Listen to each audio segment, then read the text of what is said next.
Hi everyone, welcome to my new blog. तो आज मैं जाने वाला हूँ द हेग सिटी। तो अगर आपको पता नहीं है तो हेग जो है नीदरलैंड में एक सिटी है और ये काफी ज्यादा फेमस है क्योंकि यहाँ पर है इंटरनेशनल कोर्ट ऑफ जस्टिस।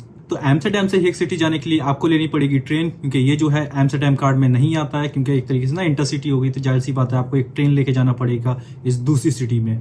तो हेग स्टेशन पहुंचने के बाद में हमें पता चलता है कि जो यहाँ पर मेट्रो स्टेशन है वो ठीक हेग स्टेशन के ठीक बाहर है। तो हम वहाँ मेट्रो स्टेशन पे जाते हैं, पर उससे पहले हम क्या करते हैं कि हम लेते हैं यहाँ का टिकट, क्योंकि यहाँ पे टिकट दूसरा चलने वाला है। तो यहाँ हम लेते हैं 24 घंटे का एक पास।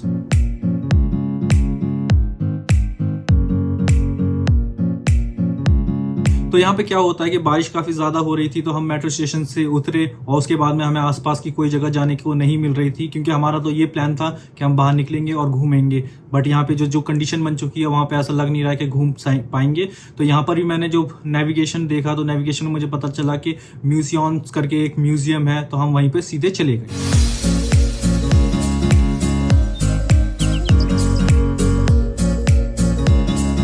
तो ये जो म्यूजियम है ना, यहाँ पर ऐसा कुछ नहीं है कि बहुत सारी पुरानी चीजें हैं। यहाँ पर जो है मोस्टली एक तरीके से ना नॉलेजेबल थिंग्स के लिए उन्होंने वो रख रखे हैं, डमीज। तो यहाँ पर क्या हो रहा है कि जब मैं यहाँ आया था तो डिफरेंट डिफरेंट सेक्शन थे, और सेम जैसे कि होता है ना कि यहाँ पे कोई पुरानी पेंट वेंट के लिए और जो होते हैं ना स्कल्पचर्स के लिए ये म्यूजियम नहीं है। ये है एक तरीके से मॉडर्न साइंस म्यूजियम, पर ये पहले वाला जो नीमो म्यूजियम में गया था उसकी तरह नहीं है। यहाँ पे मोस्टली क्या है, इलस्ट्रेशन है। तो चीजें इस तरीके से लटका रखी हैं कि हाँ कि कैसा जीवन होता है, जो पहले के समय आदि मानव थे तो वो कैसे रहते थे, कैसे उनकी झुग्गी झोपड़ियाँ हुआ करती थी। और दूसरा सेक्शन है कि यहाँ पर किस तरीके से जो एनिमल्स बॉडीज हैं ये सारी चीज़ें उन्होंने लटका रखी है, तो वहाँ पर भी आप एक्सप्लोर कर सकते हो। बट यहाँ पर ऐसा कुछ नहीं है कि आपको पुरानी पेंटिंग्स या ये सारी चीज़ें मिलेंगी। मोस्टली यहाँ पर जो आपको मिलने वाला है वो है एनिमल्स, और जो अर्थ है, अर्थ कैसे डेवलप हुई, कैसे उसकी क्रिस्टल लेयर्स थी, क्या क्या लेयर होती हैं, कैसे चट्टान बनी है, तो उस तरीके के ना डिफरेंट डिफरेंट तरीके के रॉक्स,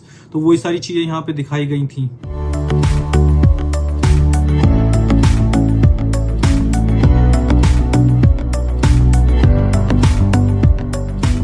तो यहाँ पे ही मैंने ह्यूमन सेक्शन में क्या देखा कि कई जगह ना पे ऐसा था कि जैसे कोई इंसान मर जाता है तो उसकी हड्डियां रह जाती हैं, तो दबी रह जाती हैं। तो यहाँ पर काफ़ी सारी ऐसी तरीके से ना एक्सट्रैक्ट करके लेके आए हुए हैं ये लोग, जो पुरानी हड्डियां थी। तो एक तरीके से जो कंकाल होते हैं, पर मम्मी नहीं है। मम्मी जो इजिप्ट की जैसे मम्मी होती थी उनको पूरा रैप करते थे, वैसा नहीं है। यहाँ पर ऐसा है कि आदमी मर गया है और जब आदमी मर गया तो उसकी जो हड्डियां थी वो प्रिजर्व हो गई, तो केवल कंकाल कंकाल है। तो वो भी मुझे यहाँ पे काफ़ी देखने को मिला, जो कि चट्टानों में दबे हुए जो ह्यूमन स्केलेटन था वो। जो इस म्यूजियम में मुझे यूनिक चीज़ मिली वो है यहाँ का स्पेस जो चीज़ें वाली है। तो मुझे जो ना स्पेस एक्सप्लोरेशन जैसी चीज़ों में बहुत ज़्यादा इंटरेस्ट है। तो मुझे यहाँ पे क्या मिला कि कई तरीके के जो सूट होते थे, रॉकेट के मॉडल्स थे, वो सारी चीज़ें मुझे यहाँ पे दिख रही। और मैं काफ़ी ज़्यादा इन चीज़ों के बारे में ना इंथुसिस्टिक हूँ, क्योंकि मैं यहाँ पे इंडिया में जब रहता हूँ तो मैं इसरो के बारे में काफ़ी ज़्यादा रिसर्च करता हूँ, कैसे उन्होंने रॉकेट बनाए थे, कैसे वो लॉन्च करते हैं, कौन कौन सी लॉन्च पैड है, क्या मेथड है, close loop, open loop, open circle. तो इस तरीके के जो लॉन्च मेथड्स होते हैं वो भी मुझे पता है।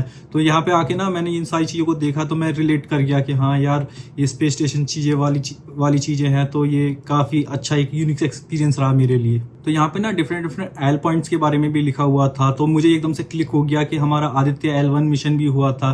तो यहाँ पे मैं देख सकता था कि कहाँ पर जो हमारा आदित्य मिशन था वो उसको इसरो ने प्लेस करा था लॉन्च करने के बाद, ताकि वो सन जो है उसकी अच्छी से इमेज ले सके। तो ये सारी चीज़ें ना काफ़ी रिलेटेबल हो गई इस स्पेस सेक्शन के अंदर। तो यहाँ पे इसके बाद मैंने क्या किया, यहाँ पे एक एक्सपेरिमेंट करा, जहाँ पर क्या होता है कि एक तरीके से ना आपके को कंट्रोलर दे दिया जाएगा और आप ना उसकी जो विंड है उसको कंट्रोल कर सकते हो, उसका स्पिन कंट्रोल कर सकते हो। तो उससे तरह तरह की साउंड वेव बनती हैं। तो वहाँ पर आप सीख सकते हो कि हाँ कि किस स्पीड से, किस वेलोसिटी से, कितना जो वो होगा ना सर्कुलर रोटेशन होगा, उससे इस तरीके की साउंड निकलेंगी। तो वो भी एक्सपेरिमेंट करके मुझे मज़ा आ गया।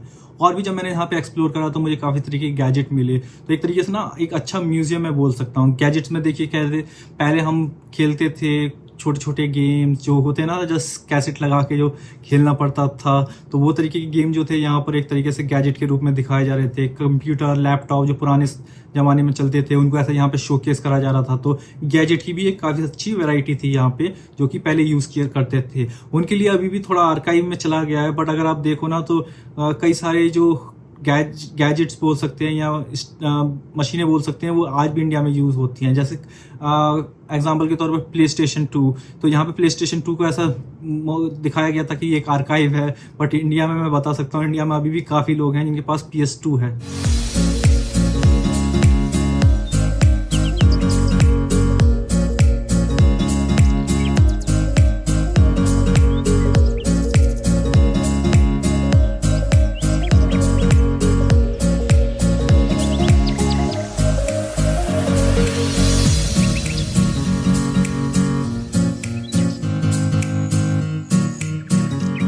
तो यहाँ पे मेरे साथ क्या हुआ कि यहाँ पे ना कुछ भगोने रखे हुए थे और वो अंदर से बंद थे, ऊपर से मतलब लगे हुए थे उस पर ढक्कन। तो मैंने सोचा ये भगोने क्यों रख रखे हैं। तो जब मैं भगोने के पास में गया, मैंने उठा के देखा तो उसमें पता चला कि एक मरा हुआ सांप रखा हुआ था। तो इसी तरीके से ना कई सारे जो सांप थे उनको मार के प्रिजर्व करके यहाँ पे इन्होंने शोकेस के लिए रख रखा था। और ऐसे ही वहाँ पे एक तरीके से ना एक डब्बा रखा था, उस डब्बे में मैंने देखा तो उसके अंदर ना जो केचुए वेचुए और इस तरीके के जो कीड़े मकोड़े थे उनको प्रिजर्व करके रखा हुआ है। तो देख के थोड़ा सा डर तो लगा मुझे ये। तो इसके बाद में मैं गया ओशनिक सेक्शन में, जहाँ पर क्या था मरीन लाइफ के बारे में दिखाया जा रहा था, कैसे मछलियाँ रहती हैं, जेलीफिश कैसी रहती हैं। तो ये ना आपको पता चल जाएगा कि हाँ कि ओशन में क्या चलता है, क्योंकि लैंड पे तो हम देख ही लेते हैं कुत्ता बिल्ली यही है सब, पर ओशन में भी काफ़ी तरीके की लाइफ है तो जो यहाँ पर दिखाई जा रही थी।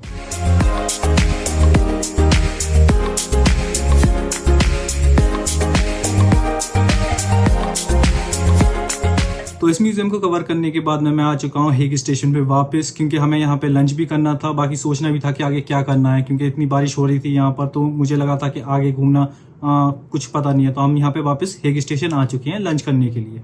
तो हेग स्टेशन के अंदर था स्मूलर्स। तो वहाँ पर क्या हो रहा था कि ना आप अगर ऑर्डर दोगे तो ऑर्डर देके आपका बर्गर ना एक तरीके से क्यू में लगा रहेगा और वो आपको मिल जाएगा। तो ये व्यवस्था ना मुझे काफ़ी अच्छी लगी, क्योंकि ये अरेंजमेंट में क्या था कि ऐसा नहीं है, वो लोग बनाते जा रहे थे और वो क्यू में डाल देते थे। जो भी इंसान का नंबर आता था वो सीधे वहाँ से उठा के उसको लेके खा सकता है। तो एक तरीके से ना क्यू बनी हुई थी, आपको बस पेमेंट करना है और उसको उठा लेना है।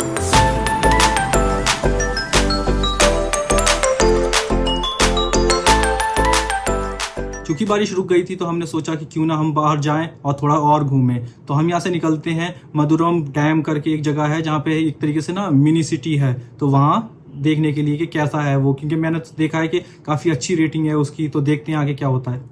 तो इस जगह आने के बाद में मैंने सबसे पहले लिया यहाँ पे टिकट। जो टिकट पड़े थे वो थोड़े अच्छे से खासे एक्सपेंसिव थे, करीब 4000 का ये टिकट पड़ा है। पर यहाँ पर जो है ना अंदर जाते ही मुझे इसकी वर्थ इट पता चल गई, क्योंकि ये ना एक तरीके से मिनी सिटी है। तो पूरा का पूरा जो बड़ी बड़ी बिल्डिंग्स होती हैं उनका एक मिनीचर बनाकर इसमें एक तरीके से पूरी सिटी बनाई जाती है। तो आप भी देख सकते हो यहाँ पर ये कितने बड़े बड़े घर जो है पैलेसेस हैं, इनको एक छोटे से रूप में दे के उसको एक तरीके से सिटी बनाया गया है यहाँ पर एक फील्ड के अंदर।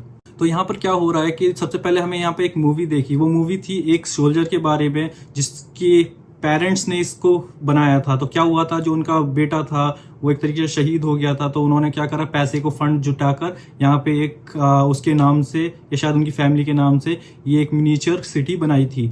आप देखो पूरा का पूरा फील्ड है।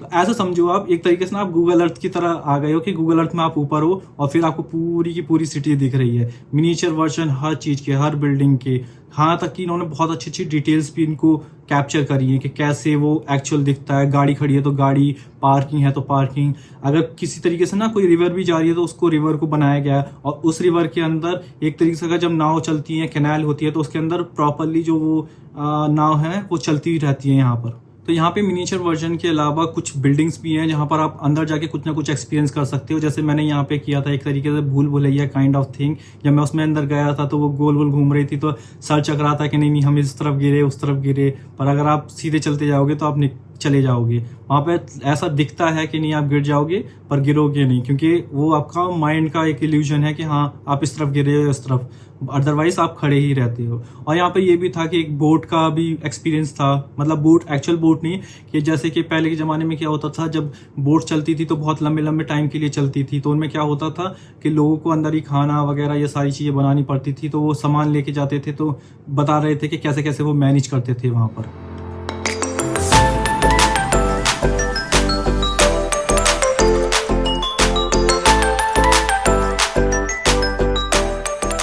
तो अब मैं वापस आ चुका हूँ अपनी मिनिएचर सिटी के अंदर, और आप देख सकते हो कि यार ये वाली चीज़ तो कितनी अच्छी लग रही है। आई वुड से कि ये मस्ट विजिट प्लेस है अगर आप हेग में आ रहे हो। और आपको मुझे लगता है कि वैसे भी हेग का एक ना डे ट्रिप करना ही चाहिए, क्योंकि एम्स्टर्डम से बहुत ही ज़्यादा पास में 1-2 घंटे के अंदर आपको ट्रेन लेके आ जाएगी, और उसके बाद में आपको ये व्यू मिलते हैं देखने के लिए। तो आई वुड से कि ये एक तरीके से ना वर्थ इट है।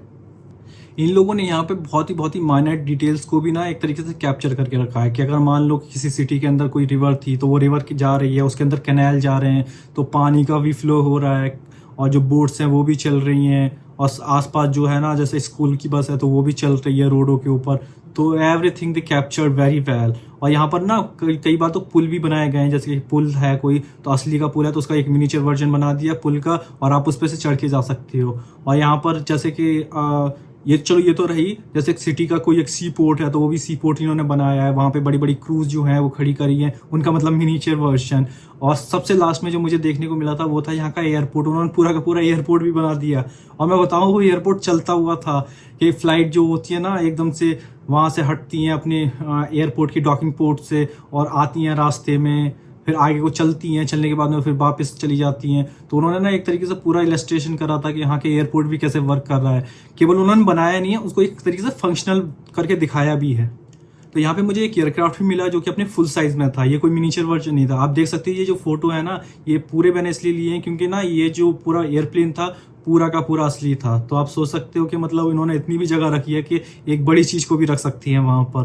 तो काफी अच्छा लगा मुझे। और आगे भी आप देख रहे हो कि देखो मोटरसाइकिल चल रही है, पूरा का पूरा ट्रैफिक इन लोगों ने ना एक तरीके से कंस्ट्रक्ट करके रखा है, और पूरा फंक्शनल की बस भी चल रही है, कार भी चल रही है, और मतलब बाइक वाइक सभी हैं। तो पूरा का पूरा ना एक फंक्शनल सिटी बनाई है इन लोगों ने। इसके बाद मैंने एक दूसरे एक्सपीरियंस में भी पार्टिसिपेट करा जहाँ पे ना जो एक तरीके से वॉर सिचुएशन दिखा रहे थे, जैसे नाव लेके जाते हैं तो उस समय ना इस तरीके से छोड़नी पड़ती थी उनकी वो जो तोप होती थी, तोपों से वो छोड़ते थे गोला ताकि दूसरे को जाके हिट कर जाए। तो वो भी यहाँ पे देख सकती हो आप, जो वो वाला एक्सपीरियंस है वो भी मैं देख पा रहा हूँ कि पहले के ज़माने में कैसे ना बड़ी बड़ी बोटों के ऊपर तोपों को लेके जाया जाता था, और उससे दूसरी जो नाव होती थी दूसरी सेना या दूसरी कंट्री की उसके ऊपर अटैक किया जाता था।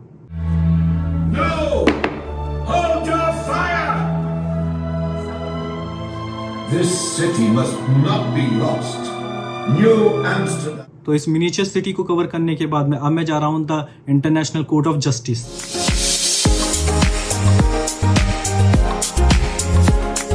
तो थोड़ा सा ट्रैवल करने के बाद मैं आ चुका हूँ यहाँ पे इंटरनेशनल कोर्ट ऑफ जस्टिस में। तो आप देख सकते हो कि ये जो है एक पीस पैलेस करके जगह है जहाँ के अंदर इंटरनेशनल कोर्ट ऑफ जस्टिस है। तो मैं इसके अंदर नहीं जा सकता, ऑब्वियसली बात है कि मतलब मैं कौन ही होता हूँ अंदर जाने के लिए, बट आप मैं देख सकते हो कि मैंने बाहर से इसको अच्छे से व्यू कर लिया है, और मुझे अब खुशी रहेगी कि एटलीस्ट मैं इस जगह पे जा तो पाया। तो इंटरनेशनल कोर्ट ऑफ जस्टिस घूमने के बाद में हो चुकी थी रात, और आप देख सकते हो कि मैं यहाँ पे ना थोड़े रेस्टोरेंट और जो सिटी है वहाँ पे मैं घूम रहा हूँ, क्योंकि मैं यहाँ से जाने वाला हूँ एक म्यूजियम। और जो रहेगा ना कि देखो यार बारिश ने तो थोड़ा सा परेशान करके रखा ही है, क्योंकि बात बात पे बारिश शुरू हो जाती है, और मुझे वहां से भी एकदम से जाना पड़ा था क्योंकि एकदम से बारिश होने लगी थी। तो ये तो हो रहा है मेरे साथ कि आज का दिन ही थोड़ा खराब है कि बात बात पे बारिश हो जाती है। तो अब मैं आ चुका हूँ यहाँ पे मॉरिटिस म्यूजियम में। इसकी प्रोनाउंसिएशन मुझे पता है थोड़ी ख़राब है, मैंने जो की है, तो इसका नाम मैं लिख दूंगा, आप उससे पढ़ लेना। तो जो चीज़ है ना यहाँ पे, मैं एकदम से ना 1 घंटे पहले इस म्यूजियम में पहुंचा हूँ, तो मुझे लगता नहीं है कि मैं पूरा कवर कर पाऊंगा, बट मैं आपको बता सकता हूँ कि ये वाला जो म्यूजियम है ना काफ़ी ज़्यादा फेमस है। और वो क्यों है मैं अभी आगे आपको बताता हूँ। तो इस म्यूजियम की जो सबसे खास बात है वो है यहाँ पे द पर्ल गर्ल। तो पर्ल गर्ल में क्या है कि आपको देखो, अगर टिकट भी देखोगे मेरा या जो आप इस समय स्क्रीन देख रहे हो उसमें भी आपको दिख रहा होगा कि एक लड़की है जिसके एक पर्ल है और वो उल्टा होके देख रही है। तो इसमें क्या है कि ये बहुत ही ज़्यादा फेमस पेंटिंग है, और मैंने इस पेंटिंग को कई बार पहले भी देख चुका हूँ कई सारी जगहों पर, और यहाँ पर असलियत में ओरिजिनल पेंटिंग देखना एक अलग ही बात है। तो मैंने ना यहाँ पे क्या था कि इंग्लिश टूर भी चल रहे थे, तो मैंने कोई टूर ज्वाइन नहीं किया था, पर मैं थोड़ा सा खड़ा हो गया था। तो इसकी सबसे मिस्टीरियस बात है कि किसी को पता ही नहीं है कि ये फेमस क्यों है, जस्ट फेमस है, लोगों को देखते ही पसंद आ जाती है इसलिए इतनी फेमस हो गई है। और ये बहुत ही ज़्यादा वर्ल्ड फेमस पेंटिंग है। पूरे हेग में जो सबसे ज़्यादा फेमस पेंटिंग है वो ये वाली जो द पर्ल गर्ल करके है वो ही है।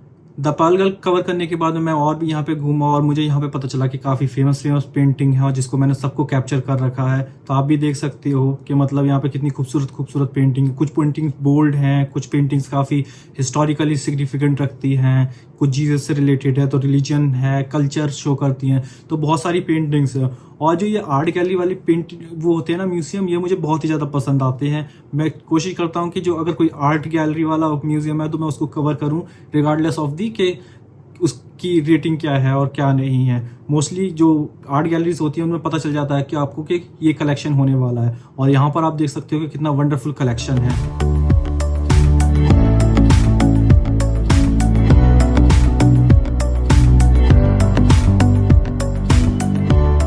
तो म्यूजियम जो था 1 घंटे में कवर हो गया था, तो इसकी चिंता मत कीजिए कि वो 1 घंटे में कवर हो पाएगा नहीं हो पाएगा। 1 घंटे के अंदर मैंने उसको अच्छे से पूरा कवर कर लिया। तो आप सोच सकते हैं कि आप इसको और भी जल्दी कर सकते हो, क्योंकि मुझे रिकॉर्डिंग भी करनी होती है। तो अब मैं यहाँ पर आ चुका हूँ नीचे, और यहाँ पे मैं थोड़ा देख रहा हूँ सोविनियर्स के बारे में। तो मैंने यहाँ पे खरीदे थे 2 सोविनियर्स। एक था द पर्ल गर्ल की एक तरीके से लॉकेट, और दूसरा था एक की चैन, और इसके बाद में मैंने 2 डिब्बियाँ खरीदी थी माउथ फ्रेशनर की। तो उसमें क्या था कि माउथ फ्रेशनर उसके अंदर था, और जो ऊपर जो था उसका जो ढक्कन था, डिब्बी थी, वो थी द पर्ल गर्ल की। तो मुझे तीनों ही जो चीज़ें मैंने ली हैं वो द पर्ल गर्ल की लिए, क्योंकि वही सबसे ज़्यादा फेमस है।